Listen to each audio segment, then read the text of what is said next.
الحمد لله نحمده ونستعينه ونستغفره ونؤمن به ونتوكل عليه ونعوذ بالله من شرور أنفسنا ومن سيئات أعمالنا من يهده الله فلا مضل له ومن يضلله فلا هادي له نشهد أن لا إله إلا الله وحده لا شريك له ونشهد أن سيدنا وشفيعنا وحبيبنا ومولانا محمدا عبده ورسوله أرسله بالحق بشيرا ونذيرا بين يدي الساعة اللهم صل على سيدنا مولانا محمد وآله وأصحابه وبارك وسلم كما تحب ربنا وترضى عدد ما تحب ربنا وترضى قال النبي صلى الله عليه وسلم إنكم على بينة من ربكم ما لم تظهر فيكم سكرتان سكرة الجهل وسكرة حب الدنيا أنتم تأمرون بالمعروف وتنهون عن المنكر وتجاهدون في سبيل الله فإذا ظهر فيكم سكرة حب العيش فلا تأمرون بالمعروف ولا تنهون عن المنكر ولا تجاهدون في سبيل الله القائلون يومئذ بالكتاب والسنة كالسابقين الأولين من المهاجرين والأنصار أو كما قال عليه الصلاة والسلام. محترم بزرگوں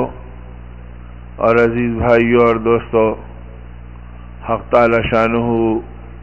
محض اپنے لطف و کرم سے ہم سب کے جمع ہونے کو قبول فرمائے. یہ ان کا کرم ہے، ان کا انعام ہے،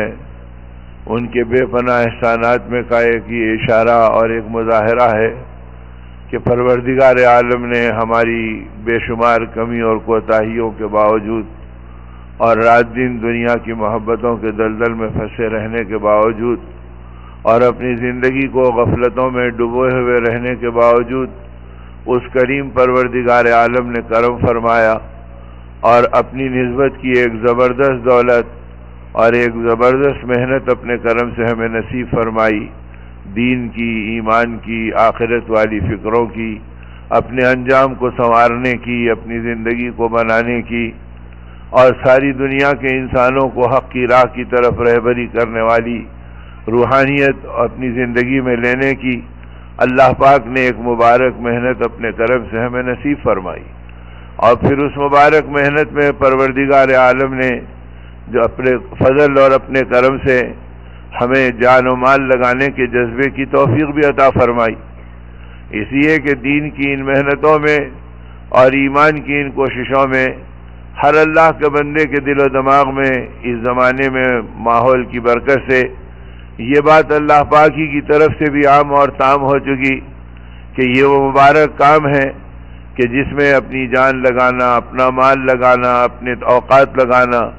اپنی تمناؤں کو کچلنا، اپنی خواہشات کو روندنا، اپنے نبی رحمت صلی اللہ علیہ وسلم کی تمناؤں کی بارگاہ نبوت پر اپنی زندگی کے جذبات کو بھیٹ چڑھانا اور اللہ کی نسبت پر اپنی قربانیوں کو پیش کرنا، یہ گویا ہماری ان محنتوں کا حاصل اور ہماری ان کوششوں کا خلاصہ ہے، جس کے اندر کوئی نہ نام ہے، نہ نمود ہے، نہ کوئی شور ہے، نہ شرابہ ہے، نہ کوئی وقتی آدمی کی زندگی کے اغراض ہیں، نہ کوئی دنیا کے ذاتی جذبات ہیں. اللہ کا دین پاک ہے، دین کی محنتیں پاک ہیں اور دینی محنتوں کا ماحول پاک ہے اور اللہ پاک نے اس پاکیزہ ماحول میں ہمیں اپنی زندگی کو پاکیزہ بنانے کے لیے اور اپنی روح کو پاک بنانے کے لیے یہ مبارک محنتیں عطا فرمائی ہیں. اللہ پاک اپنے کرم سے ان محنتوں میں اپنے فضل سے ہم سب کو قبولیت عطا فرمائے اور قبولیت یہ ہے کہ اللہ پاک ہم سے راضی ہو جائے اور ان کے راضی ہونے کی علامت یہ ہے کہ ان کا مبارک دین ہماری زندگیوں میں آ جائے، ہماری سوچ میں، ہماری فکر میں، ہماری تمناؤں میں، ہماری جی کی چاہتوں میں اور ہماری زندگی کے جذبات میں ہر چیز میں اللہ کا دین غالب ہو اور اللہ کے دین کے ساتھ ہماری اپنی زندگیاں ظاہری اور باطنی طور پر رنگی ہوئی ہوں، اس مبارک دین میں کو اپنی زندگی میں لینا، اس کے لیے یہ دین کی محنتیں ہیں۔ دین کتابوں میں رہنا اور دین خیالوں میں رہنا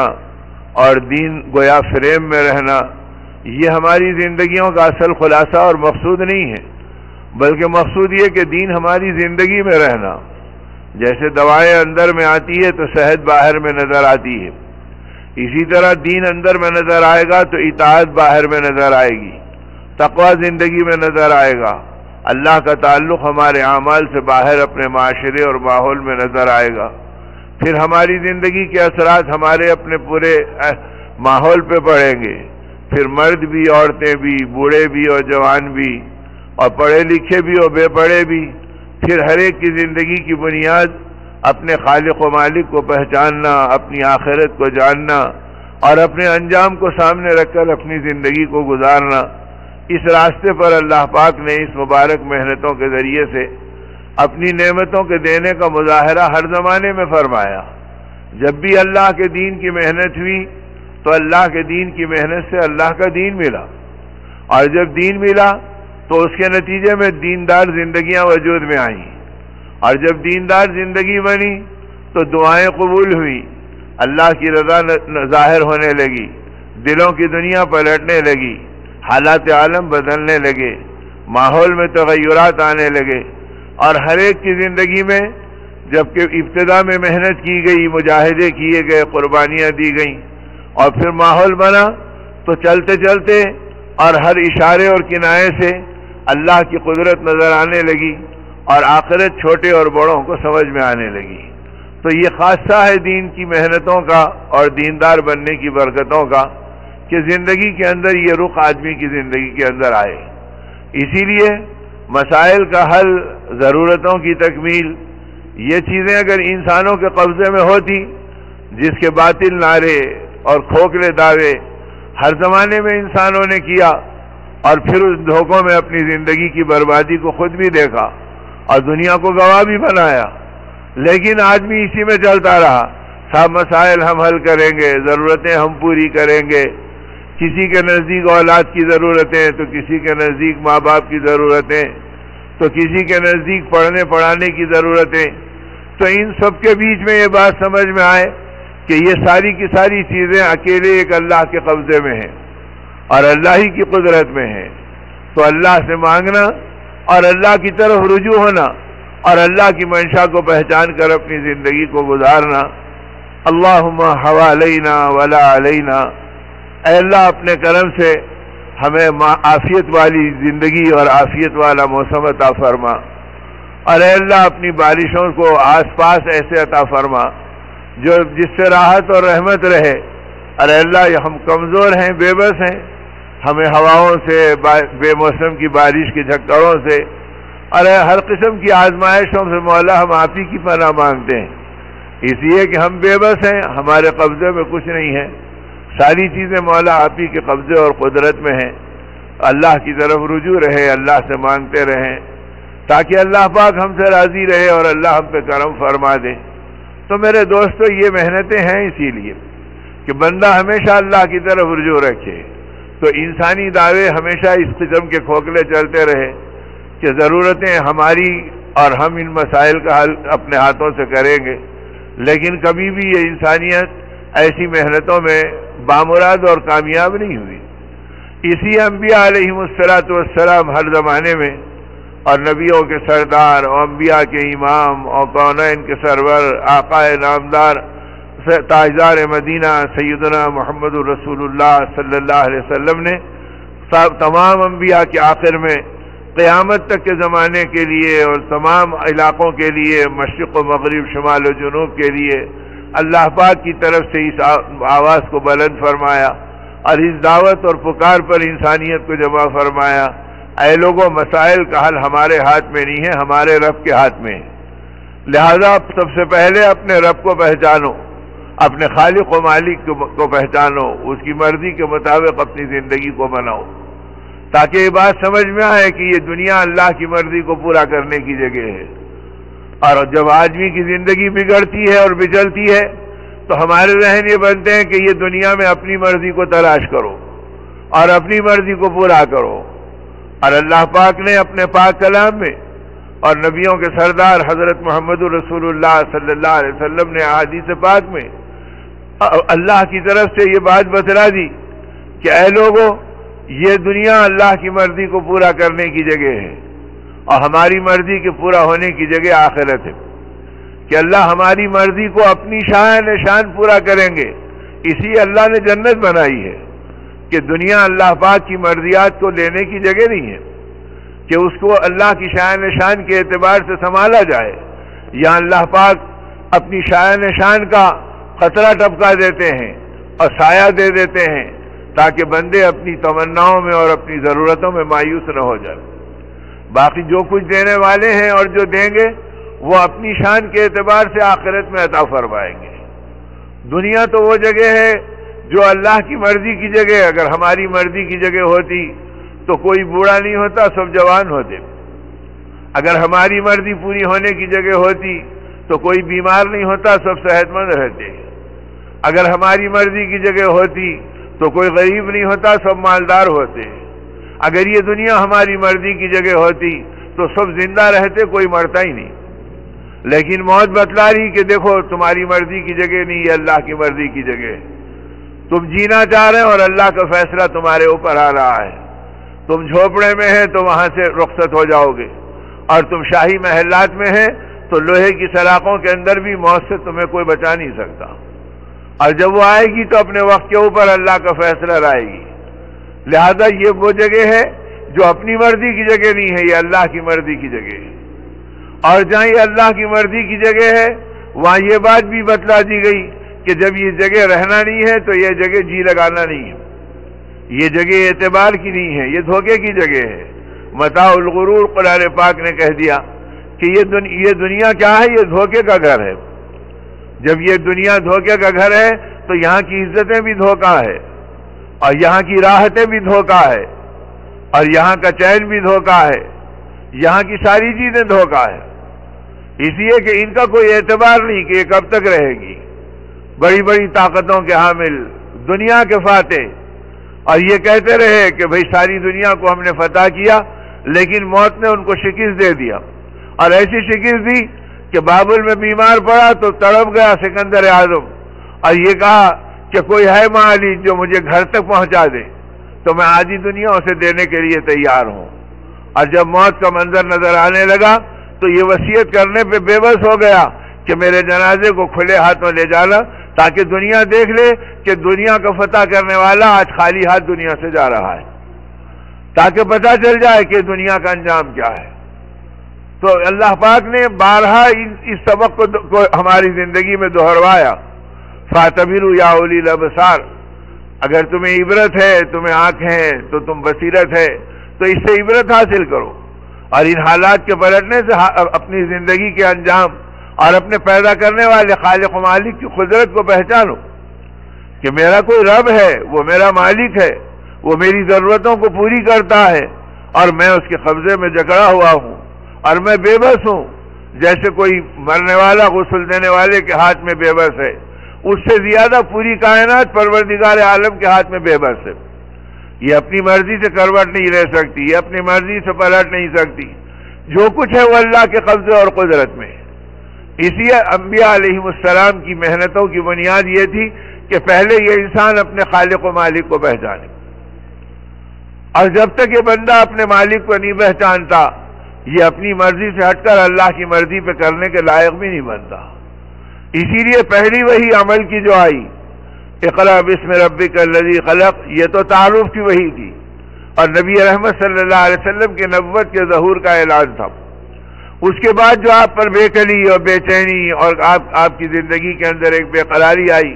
یا اللہ میں کیا کروں گا اور میں کیسے کروں گا اور کس طرح میری زندگی میں اتنی بڑی امانت کا حق ادا ہوگا. پسینے میں ڈوب رہے ہیں، بے قراری میں تڑپ رہے ہیں. زملونی زملونی یا خدیجہ، آپ فرما رہے ہیں اے خدیجہ مجھے چادر اڑا دو، چادر اڑا دو. اور اس حالت کو دیکھ کے اماں جان آپ کو تسلی بھی دے رہی ہے، اے اللہ کے نبی آپ کو اللہ ضائع نہیں کرے گا،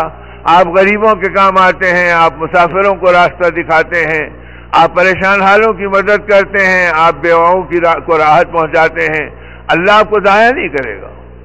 تو گویا وہ اعمال اور وہ اوصاف بتلائے جس کے اندر آدمی اغراض سے پاک ہے اور اللہ کی مخلوق کے ساتھ اللہ کے لیے کچھ کر رہا ہے، اور اس حالت میں جس وقت آپ کو چادر اڑائی جا رہی ہے اور آپ پسینے میں شرابور ہے، اب عمل کی پہلی وحی آئی، یا ایھا المدثر قم فانذر وربک فکبر، اے چادر اوڑھ کے لیٹنے والے ہمارے حبیب صلی اللہ علیہ وسلم اٹھئے، نبوت لیٹنے کے لیے نہیں دی گئی، کھڑے ہو جائیے، قم فانذر، اور لوگوں کو ان کے انجام سے ڈرائیے اور ان کی زندگی کا نتیجہ ان کو دکھلائیے، اور اس کے لیے کیا چیزیں، وَرَبَّكَ فَكَبِّرْ، اپنے رب کی بڑائی بیان کیجیے۔ تو اس لیے دین کی محنتیں اور ایمان کے راستے کا پہلا قدم وہ ہے کہ جس میں اس بندے کو اپنے خالق کی بڑائی، ان کی کبریائی، ان کی ہیبت، ان کی عظمت، ان کی محبت، ان کی شفقت، ان کی جود و عطا اور ان کے لامحدود خزانے اور ان کی بے پناہ محبتیں، یہ ایک بندے کے دل و دماغ پہ طاری ہو کہ میں اپنے رب کا غلام اور بندہ ہوں، اور وہ رب ان خزانوں کا مالک ہے جو کسی اور کے قبضے میں نہیں ہے، اور جو ان کے قبضے میں ہے وہ بلا شرکت غیر تنہا ان کے اختیار میں ہے۔ اے اللہ، میں آپ کا بندہ ہوں، میں آپ کی مرضی پہ چلوں گا، اب اپنی مرضی پہ نہیں چلوں گا۔ اپنی مرضی پہ چلنا اسے حیوانوں کا راستہ بتلایا، یہ انسانوں کا راستہ نہیں ہے۔ گلے کی ڈوری کھول دو اس بکری کے اور گائے کے اور بیل کے، اب یہ چلے اپنی مرضی کے اوپر، جدھر چارہ دکھا ادھر چر گئے، اور جدھر گلی دکھی ادھر مڑ گئے، اور جب برتن نظر آیا اس میں منہ مار دیے، انہیں کچھ پتہ نہیں کہ کس کا کھا رہے ہیں، کیا کھا رہے ہیں۔ بلی کو دودھ دکھا تو لبک پڑی، اور مرغی کو دانہ دکھ گیا تو کود پڑی۔ اب ان کو کوئی پرواہ نہیں کہ ہم کس کا کھا رہے ہیں اور کیا کھا رہے ہیں، بس یہ تو اپنی مرضی پہ چل رہے ہیں کہ جدھر نظر آ گیا ادھر اپنے آپ کو چلا لو۔ اگر اس انسان کو حلال و حرام نہیں دکھ رہا، اپنا اور پرائے کا نہیں دکھ رہا، اور ان چیزوں کے اندر کوئی اپنی رب کی مرضی نظر نہیں آ رہی، یہ اپنی مرضی پہ مارے پوری دنیا میں پھر رہا ہے، تو اس میں اور حیوان میں اللہ کی نگاہ میں کوئی فرق باقی نہیں رہتا۔ اسی لیے ہمارے حضرت مولانا محمد یوسف صاحب رحمۃ اللہ علیہ فرمایا کرتے تھے، ارے 5 سال کا بچہ اگر ہڈی کا ٹکڑا بتاتا ہے تو کتا بھی دم ہلاتے ہوئے قریب آ جاتا ہے،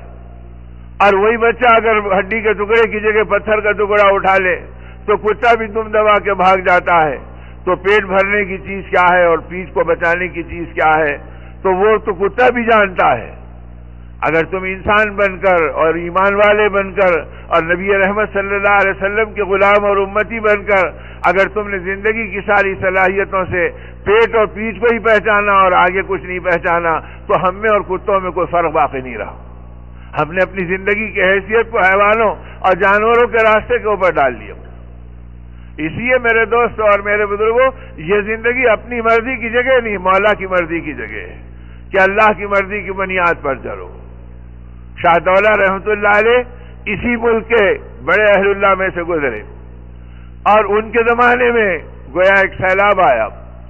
اور جو بند اور جو تالاب تھا وہ پھٹنے لگا۔ اب مخلوق خدا پریشان ہوئی کہ آبادی خطرے میں بڑھ گئی، گاؤں ڈوب جائے گا، تدبیریں ہماری ساری بے بس ہو گئیں۔ اور جب آدمی مصیبت میں پریشان ہوتا تو اللہ اور اللہ والے یاد آتے ہیں، اور اسی کو اللہ پاک کہتے ہیں کہ راحتیں دیتے ہیں تو تم ہم سے غافل ہو جاتے ہو، اور سہولتیں ملتی ہیں تو اس کے اندر تم ڈوب جاتے ہو اور باغی بن جاتے ہو، اور جب مشقتوں میں پکڑتے ہیں تو ہمارے علاوہ تم کو کوئی نظر نہیں آتا، اور اب کہتے ہیں کہ اللہ کے علاوہ کوئی اور نہیں بچا سکتا۔ تو یہ مزاج تو منافقین و مشرکین کا بھی تھا کہ بے بس ہوتے تو اللہ ہی کو پکارتے، اور مومن وہ ہے جو ہر حال میں اللہ کی طرف چلے۔ لِكَيْ لَا تَأْسَوْا عَلَىٰ مَا فَاتَكُمْ وَلَا تَفْرَحُوا بِمَا آتَاكُمْ، جب انہیں ملتا تو اتراتے نہیں اور چھنتا تو گھبراتے نہیں، ہر حالت کے اندر اپنے رب کی منشا اور رب کی مرضی کے مطابق اور تابعدار بن کر اپنی زندگی کو گزارتے ہیں۔ اب جب مصیبت آئی اور دیکھے کہ ساری آبادی ڈوبنے کو ہے تو سوچا کہ کیا کریں، ارے تدبیروں سے کچھ نہیں ہوتا، دعا والے کو بکو، اللہ والے کے پاس چلو۔ تو شاہ دولہ رحمۃ اللہ علیہ کی خدمت میں چلے آئے۔ اب آ کر جب گاؤں کا گاؤں جمع ہو گیا، آبادی کی آبادی آ گئی، تو کہا کیا بات ہے، کدھر آ گئے، کیسے آ گئے؟ کہا حضرت بڑی مصیبت میں ہے اور بڑے زندگی خطرے میں پڑی ہے۔ کہا کیا ہو گیا؟ کہا کہ اس وقت سیلاب ایسا آ رہا ہے کہ کسی لمحے میں بھی بند ٹوٹ سکتا ہے، اور یہ تالاب کا اگر پیٹھا پھٹے گا تو پورا گاؤں کا گاؤں اور آبادی کی آبادی ڈوب جائے گی، اور اس کے اندر گویا ہماری زندگی باقی نہیں رہے گی۔ اب کوئی تدبیر کر رہے ہیں تو کوئی قابو میں نہیں ہے،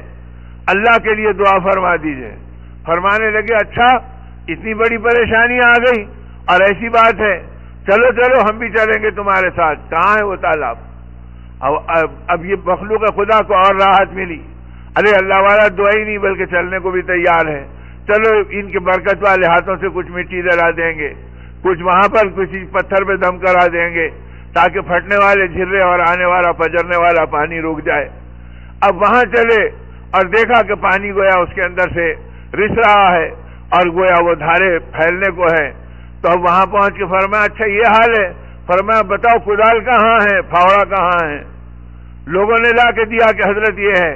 اب وہ لے کے اس کے اوپر چلانے لگے تو وہ سوراخ اور بڑھنے لگا اور وہ پیٹھا اور خطرے میں پڑ گیا، اور جب شگاف پھیل گیا تو پانی اور زور سے آنے لگا۔ اب مخلوق خدا رو پڑی، کوئی ہاتھ پکڑ لیا، کوئی پیروں پہ گر پڑا۔ کہا حضرت کیا کر رہے ہیں؟ اگر آپ ایسے کریں گے تو کل کی جگہ آج اور تھوڑی دیر کی جگہ ابھی ہم ڈوب جائیں گے اور یہ سیلاب آ جائے گا اور راسا بند ٹوٹ جائے گا، یہ کیا کر رہے ہیں؟ شاہ دولا رحمۃ اللہ نے فرمایا سنو سنو، جدھر مولا ادھر شاہ دولا۔ اگر مولا کی مرضی سیلاب لانے کی ہے تو شاہ دولا کی مرضی سیلاب آنے کی ہے۔ ہم مولا کے پارٹی کے ہیں، تمہاری پارٹی کے نہیں، کہ مولا کی مرضی جو ہے اس کے خلاف ہم جائیں، یہ ہمارے بس کی بات نہیں ہے۔ جو مولا کی مرضی ہے وہ ہماری مرضی ہے۔ اگر مولا کی مرضی سیلاب کی ہے تو ہماری مرضی بھی سیلاب کے آنے کی ہے۔ اب یہ اور گھبرا گئے کہ معاملہ تو الٹا ہو گیا۔ اب جو گھبرا گئے تو جو پہلے ہی دل نرم، موت آنکھوں میں گھوم رہی ہے، اب اس حالت میں جب آبادی رونے لگی تو فرمانے لگے دیکھو ایک راستہ کھلا ہے، اگر تم کہو تو میں تدبیر بتاؤں۔ کہا حضرت فرمائیں؟ کہا وہ یہ ہے کہ اپنی مرضی کو قربان کرو اور مولا کی مرضی کو اپنی مرضی بنا لو۔ اگر تم مولا کی مرضی کو اپنی مرضی بنا لیں گے تو مولا تمہاری مرضی کو اپنی مرضی کے طور پہ قبول کر لے گا۔ لہذا توبہ کرو، اپنے گناہوں پہ تڑپو، نادم ہو، اور آگے کے لیے عہد کرو کہ اب ہماری زندگی بغاوت و نافرمانیوں میں نہیں گزرے گی۔ اب دل تو ایسے ہی موم تھے۔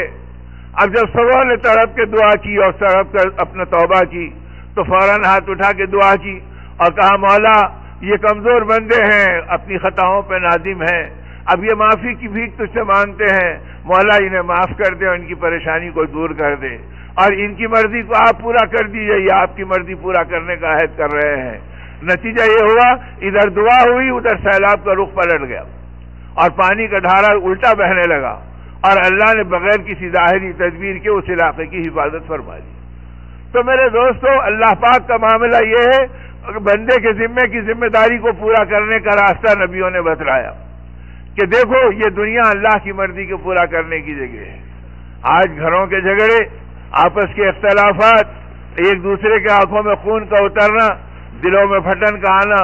اور عالمی بنیاد پر زندگیوں کی بربادی، اس کی بنیاد یہ ہے کہ ہم اپنی مرضی سے کر رہے ہیں، اللہ کی مرضی کو بھول گئے، اور ہماری مرضی فتنوں کا سبب بن گئی، اور ہماری مرضی خون خرابے کا سبب بن گئی، اور ہماری مرضی بربادی کا سبب بن گئی۔ اب نبیوں نے اور نبیوں کے سردار رحمت عالم صلی اللہ علیہ وسلم نے یہ بات بتلائی کہ دیکھو اگر تم اپنی مرضی کو فنا کرنا چاہتے ہو تو مولا کی مرضی پر چلو۔ مولا نے اس کائنات کو امتحان کے لیے بنایا، انعام کے طور پہ نہیں بنایا۔ یہ زندگی امتحان کے طور پر، یہ جوانی اور صحت امتحان کے طور پر، یہ تنگی اور بیماری امتحان کے طور پر، ان میں سے کوئی انعام کے طور پہ نہیں ہے، بلکہ اللہ پاک یہ دیکھ رہے ہیں لیبلوکم ایکم احسن عملا، کہ ہم تم کو مبتلا کر کے دیکھیں گے کہ کون اچھے عمل کرتا ہے۔ اب ان کے اندر اپنے اعمال کو بنانا، اپنے یقین کو سنوارنا، اپنے رب کے ساتھ اپنے تعلق کو جوڑنا کہ یہ جگہ میں اپنی مرضی پہ نہیں اپنے مولا کی مرضی پر چلوں گا، تو پھر وہ اللہ غیب سے ہماری مرضی کو اپنی قدرت سے پورا کریں گے۔ تو اس لیے میرے بھائیوں اور میرے بزرگوں، یہ دنیا کے بارے میں یہ بتلایا گیا کہ جس پروردگار عالم نے اس کو بنایا، اس پروردگار عالم نے اس کی حیثیت کو اتنا بے قیمت بنایا ہے کہ ساری دنیا، زمین و آسمان، چاند و سورج، ستارے و سیارے، خزانے اور دولتیں، ہیرے اور جواہرات، بادشاہوں کی دولتیں اور دنیا کی لذتوں کے انبار، یہ ساری کی ساری چیزیں ایک مچھر کے پر کے برابر بھی حیثیت نہیں رکھتی. یہ اتنی بے قیمت دنیا ہے. اگر یہ دنیا اتنی بے قیمت ہے تو اس کے دھوکے میں مت پڑو، اس لیے کہ جو دنیا پوری کی پوری ایک مچھر کے برابر پر کے برابر حیثیت نہیں رکھتی. سمجھدار آدمی کا راستہ نہیں ہے کہ وہ اس کو محبوب بنائے اور وہ اس کو مطلوب بنائے، بلکہ ضرورتوں کو پورا کرنا ایک علیحدہ چیز ہے اور مقصد کو پورا کرنا یہ زندگی کی ذمہ داری ہے.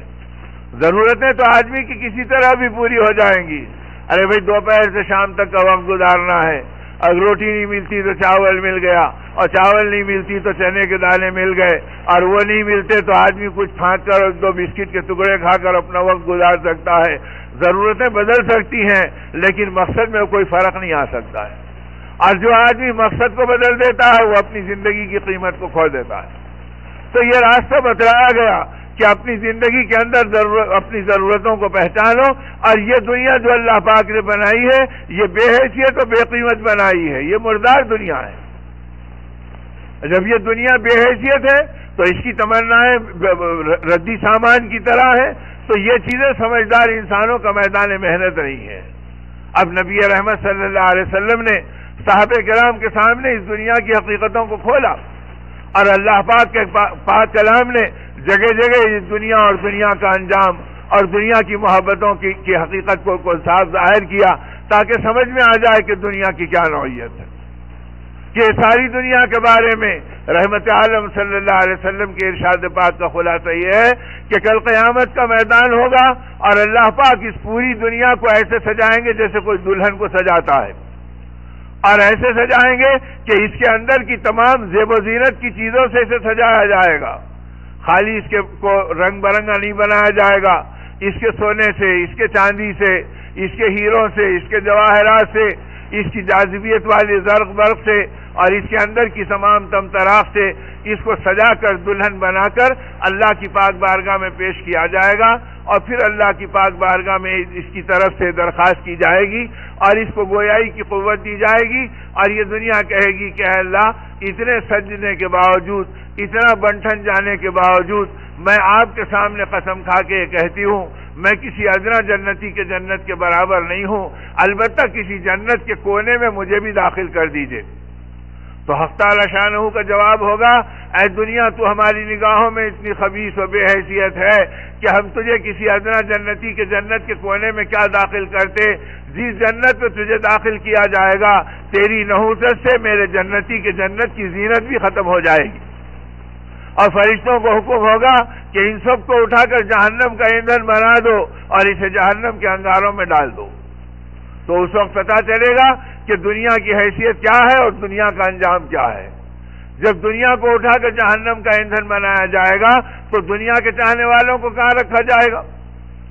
اس لیے یہ بتلایا گیا کہ یہ دنیا جب تمہارا میدان محنت اور مطلوب نہیں ہے تو اس دنیا کے اندر تم اپنی مرضی کو کہاں تلاش کرتے. ہاں تمہاری مرضی کو پورا کرنا ہے تو تم اپنے مولا کی مرضی کو پورا کرنے والے بن جاؤ.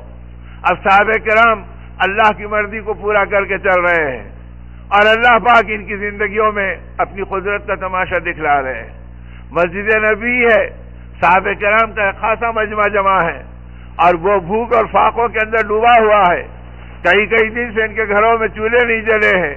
اور ان کے گھر سے دھواں نہیں نکلا ہے. نبی پاک صلی اللہ علیہ وسلم ان کے درمیان میں رونق افروز ہیں اور آپ فرما رہے ہیں من رضی بالمؤمنین من المال رضی اللہ سبحانہ تعالی بالقلیل من الاعمال او کما قال. آپ نے فرمایا ہے لوگوں سن لو اور اس بات کو سمجھ لو، جو آدمی تھوڑی دنیا پر اللہ کے لیے راضی ہو جائے گا اللہ قیامت کے دن تھوڑے دین پر اس سے راضی ہو جائیں گے. اب صحابہ کہتے ہیں ہمارے لیے عید ہو گئی کہ جو دنیا میں تھوڑے مال پر اللہ سے راضی ہو جائے گا اللہ قیامت کے دن تھوڑے اعمال پر اس سے راضی ہو جائیں گے. اب یہ سنتے ہی ان کے فقر و فاقے ان کے لیے عزت بن گئے،